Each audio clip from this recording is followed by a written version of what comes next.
අහනවා අපේ කොහොමද මේ වගේ කාලෙක මෙච්චර ගැටලු තියෙද්දි සතුටු වෙන්නේ කියලා. හැබැයි සතුට කියන දේ අපේ වටපිටාවෙන්න එන්න ඕනේ දෙයක්ද? සතුට කියන දේ අපිට අපේ තුලින් ළඟා කරගන්න බැරි දෙයක්ද කියලා පොඩ්ඩක් අපි හිතන්න ඕනේ.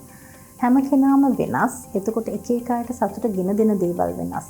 නමුත් අපි හැමෝටම අපි ලෝකයේ දිහා බලන විදිහ වෙනස් කරගත්තොත් මේ ලෝකයේ තියෙන ප්‍රශ්න ඒ තරම බලපාන එක අඩු කරගන්න පුළුවන්. එතකොට උදාහරණයක් කියමු අපි මේ අපිට දැන් පෙට්‍රල් හම්බ වෙයිද දන්නේ නැහැ. ඒක අපිට වෙනස් කරන්න බැරි දෙයක් නේ. පෙට්‍රල් හම්බ වෙන්නත් පුළුවන් නොවෙන්නත් පුළුවන්. අපි ඒක ගැන හිතුවා කියලා අපිට ඒක හම්බ වෙන්නේ නැහැ. ඒකින්ද අපිට වෙනස් කරන්න බැරි දේවල් අතෑරලා අපිට වෙනස් කරන්න පුළුවන් දේවල් අපිට සතුට ළඟා කරගන්න අපි දන්න දේවල් ටිකක් තියෙනවා. ඒ ටික අපේ ජීවිතේට ළඟා කරගන්න එක සමහර වෙලාවට ඊට වඩා ප්‍රායෝගිකව හොඳ වෙන්න පුළුවන්. එතකොට ඒක මල් වවන එක වෙන්න පුළුවන්. ඒක අපේ පවුලේ අයත් එක්ක එකතු වෙලා කතා කරන එක වෙන්න පුළුවන්. කාලය ගත කරන එක වෙන්න පුළුවන්.